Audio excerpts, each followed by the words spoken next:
जानते हैं दोस्त, संगत भी आपका लाइफ में महत्व रखता है कि आप किस संगत में हैं। संगत इतने इम्पॉर्टेंट पार्ट्स होती है कि आपके लाइफ को पूरी तरह चेंज कर सकती है और नहीं तो पूरी तरह बर्बाद कर सकती है। तो संगत का भी चॉइस आप सोच समझ के करें कि आप किस संगत में रह रहे हैं। संगत बहुत इम्पोर्टेंट है लाइफ की दोस्त।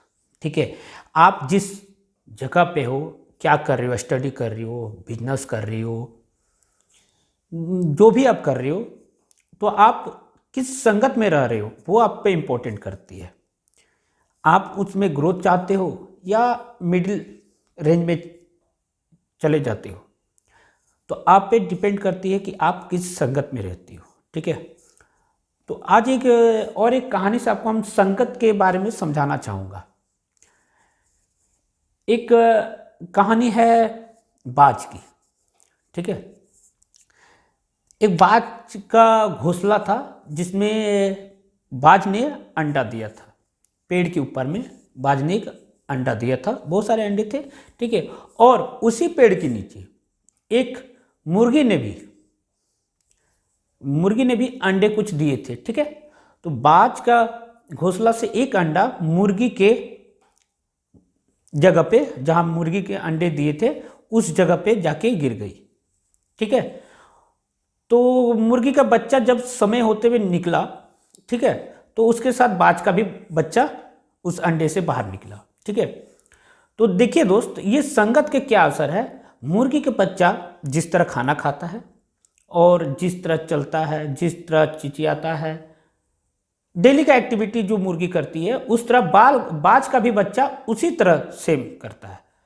मुर्गी का बच्चा थोड़ा सा उड़ के आगे बढ़ता है, थोड़ा थोड़ा उड़ के देखते हैं मुर्गी के बच्चे हल्का सा रास्ते से या कहीं से उड़ के पार हो जाती है, थोड़ा हाई हवाई में उड़ता है। ठीक है, उसी तरह बाज का भी बच्चा उसी तरह उड़ा कर रहा है।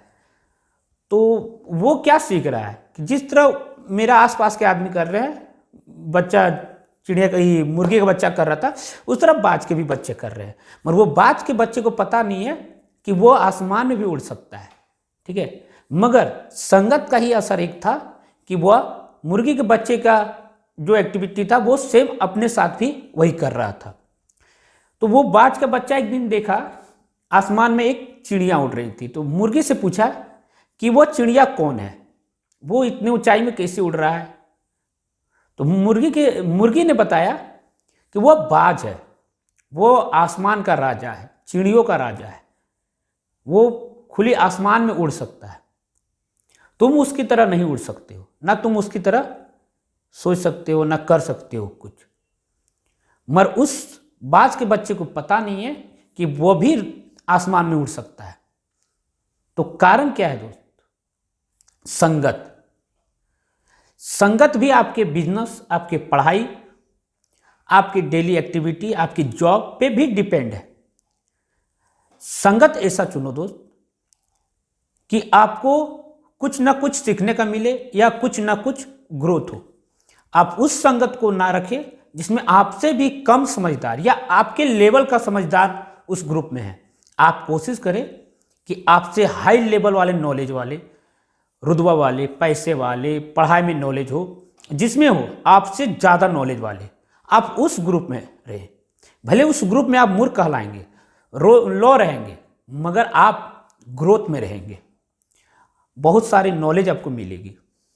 आप कोशिश करें ऐसे ग्रुप को चुनें जो आपको आगे बढ़ाए, कुछ सिखाए। कुछ सीखोगे तो कुछ आपके डेली एक्टिविटी में रूल चेंज होगी, कुछ ना कुछ नॉलेज होगी और आप जरूर ग्रोथ करोगे। और अगर संगत भी आपके बराबर, आपसे लो वाले हैं, तो आप लाइफ में वहीं का वहीं रह जाओगे, कभी सक्सेस हासिल नहीं करोगे। जॉब हो, बिजनेस हो, पढ़ाई हो, किसी में भी संगत को चेंज करो दोस्त। संगत सही रखो तो सफलता भी प्राप्त करोगे। ठीक है दोस्त, नॉलेज कैसी लगी कमेंट में जरूर बताएं।